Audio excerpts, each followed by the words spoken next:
সামাজিক যোগাযোগ মাধ্যমে চোখ রাখলেই সামনে আসছে চটকদার বিজ্ঞাপন। আবেদন করলেই ভিসা হচ্ছে ইউরোপে 100% ভিসার নিশ্চয়তা, ভিসা হাতে পাওয়ার পরে টাকা। এক দেশের ভিসা নিয়ে ঘুরে আসুন সেনজেনভুক্ত 26 দেশ। মন ভোলানো এমন বিজ্ঞাপন দেখে সিলেটের তরুণরা ঝুঁকছেন সিলেটের বিভিন্ন ট্রাভেল এজেন্সিতে। এই সুযোগে ইউরোপের নেশায় বিভোর তরুণদের কাছ থেকে ভিসা প্রসেসিং এর নামে টাকা হাতিয়ে নিচ্ছে কিছু অসাধু ট্রাভেল এজেন্সি। বর্তমানে ইউরোপের দেশ এস্তোনিয়ার জন্য এমন চটকদার বিজ্ঞাপন সবচেয়ে বেশি দেখা যাচ্ছে। কিন্তু প্রশ্ন হচ্ছে, আসলে কি দুর্বল প্রোফাইলের আবেদনকারীদের ভিসা দিচ্ছে এস্তোনিয়া? ভিসা পাওয়ার সুসংবাদ খুব একটা পাওয়া না গেলেও জাল ডকুমেন্টস দিয়ে ধরা পড়ে ইউরোপের দেশ ভ্রমণে নিষেধাজ্ঞার মুখে পড়েছেন এমন অনেক ভুক্তভোগীর সন্ধান মিলেছে। সিলেটের বিভিন্ন এজেন্সি 90% ভিসার নিশ্চয়তা দিয়ে এস্তোনিয়ার ভিসা প্রসেসিং এর বিজ্ঞাপন দিচ্ছে।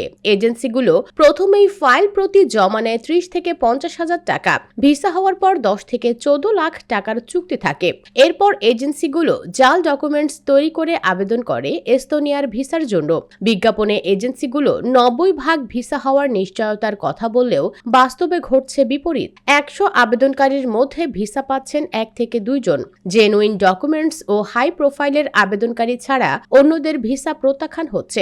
এর মধ্যে যাদের ডকুমেন্টস জাল হিসেবে এমবেসি শনাক্ত করতে পারছে তাদেরকে বিভিন্ন মেয়াদে নিষিদ্ধ করে দিচ্ছে। সেনজেনভুক্ত দেশ হওয়ায় এস্তোনিয়ায় নিষিদ্ধ হওয়ায় পরবর্তী সেনজেন সহ ইউরোপের দেশগুলোতে ওই আবেদনকারীর ভ্রমণ অনেকটা অনিশ্চিত হয়ে পড়ে। সিলেট নগরীর শামীম আহমদ জানান, এস্তোনিয়ার ভিজিট ভিসার জন্য জিন্তা বাজারের একটি এজেন্সির মাধ্যমে তিনি ভিসা প্রসেস করিয়েছিলেন। ওই এজেন্সি প্রসেসিং বাবদ প্রথমে অফেরতযোগ্য 40,000 টাকা নিয়েছিল। পরে ভিসা তো হয়নি, উল্টো জাল ডকুমেন্টস সাবমিটের কারণে তিনি ব্যান্ড খেয়েছেন। শামীম বলেন, সিলেটের বিভিন্ন এজেন্সি তরুণদের ইউরোপের স্বপ্ন দেখিয়ে এস্তোনিয়ার ভিসা প্রসেসিং এর নামে শত শত ফাইল নিচ্ছে, কিন্তু এখন পর্যন্ত কারো ভিসার হওয়ার খবর পাওয়া যায়নি।